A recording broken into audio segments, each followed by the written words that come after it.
So, as I mentioned, I would show you something in part 10. Remember I talked about ice creams, right? Well, here's my couch, right? I inspect this couch every day. And I know there was no smudge on my fucking couch yesterday. And this morning, I wake up, and the variable tests that my head's really still straight, I did my OCD routines with the medicine. I took them in 2 minutes. I didn't feel any more OCD or any more paranoid than I have in the last 3 weeks. And there's been a lot of wellness and good mental health. Less illness in the last 3 weeks. Vast improvements. So that's a good variable for this equation and this test and experiment I'm doing right in this moment right now. Because this type of image, do y'all see the head, the eyes, the nose, the mouth? See my finger? I'm going to point at it. There's a smudge. So I got the sniffles. See? I don't want to touch it because it could be poison. That would really be the hand on the hot stove. But I got this conspiracy theory that just looking at this ice cream, if that's some type of cream, it looked like some type of cream.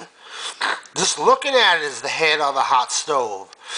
That it's got, as I discussed, some type of chemical properties that it catches my eye. So I go over and I inspect it, and that's what I did. And as I inspect it, I see a fucking face. That fucking Jesus? What? I mean, there's a head. If you look at it on this angle, do y'all see what I see? It's it's not like a clear image. You gotta think a little bit. And that's the problem. Like, you think too hard, you fucking scarring your brain and shit. Like, I see a head, like on the top, and then around there's the eyes and a nose. And then, like, the different shades of the cream, like the way the image was created. There's, like, different shades, so you discern and make an image out of this. And I really believe it's like a head and eyes. See that fucking nose sticking out over there? And then there's, like, different shades the way it was created. So you could even see, like, a mouth, and it looked like a smudge. I don't see nothing over on that part. But over here, it's like a face. And then, like, how it fucks with your head. Alright, so we looked at that. I'm going to put the camera back. I'm going to put it back here and speak to you. So it's Tank LIPP, Jason LIPP, 2015 seminar versus mental illness. And as I mentioned at the end of the last video, I'm making huge strides.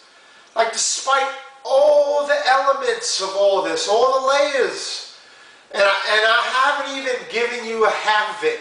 10 videos, 9 minutes apiece. What's that? 90 minutes of footage I've been talking to you on various layers of all this. And that's not just not giving you half. I'm not even giving you 25% or 20%, an eighth. I'm probably not even giving you 5% of all the crazy shit I've been through.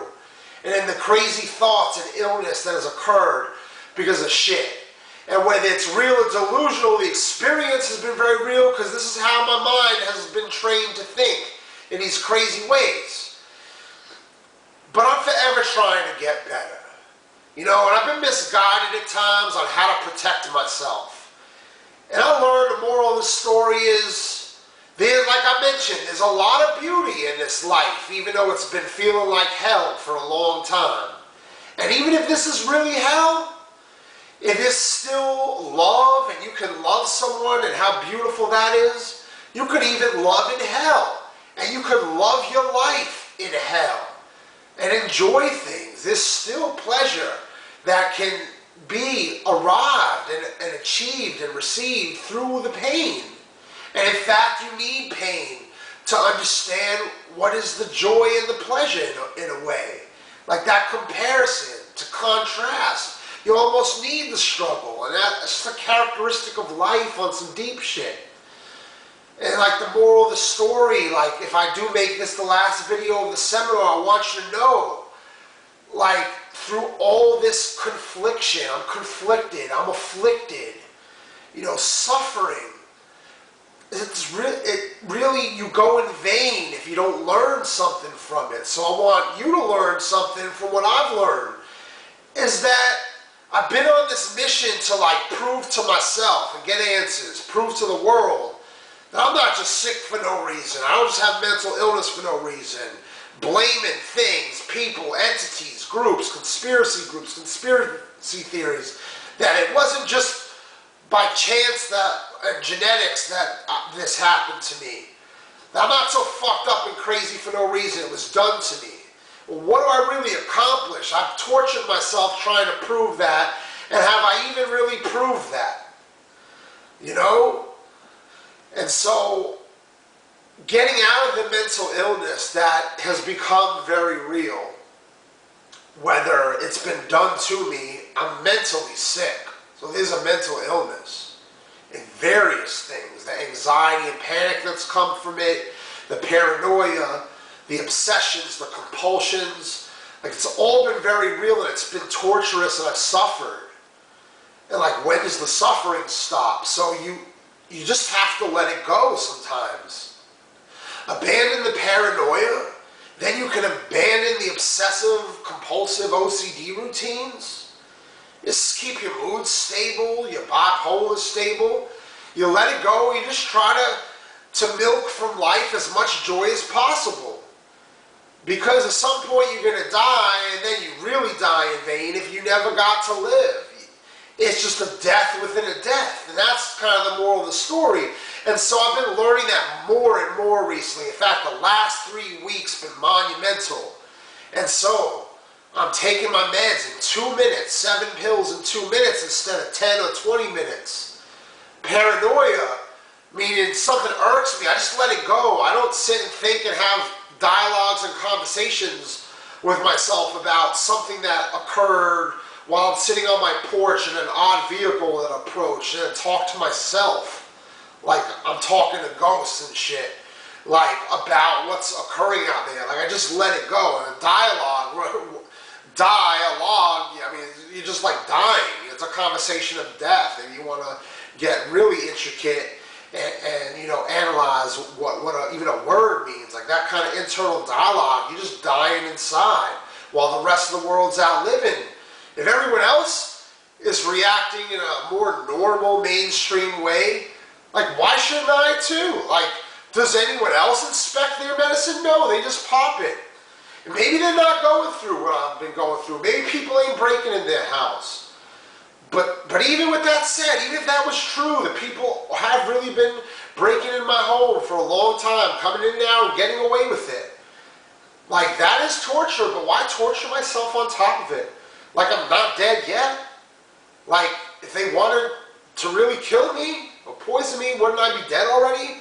So I just accept, like, just retraining my thinking and strategies with this. That maybe, you're going to die, one day you're going to die. So get rid of that fear of death. A fear of death is good sometimes, it keeps you in check, but just get rid of that fear of death and trust, okay, maybe if the pill's poison, then I'm going to die, and that's the end of it. I won't know about it, and that's it. Or the path of least resistance, don't believe in that pill was poisoned. Just take it quickly and make it where at least you eliminate the torture. Because if you torture yourself with all the OCD, you're just guaranteeing the torture.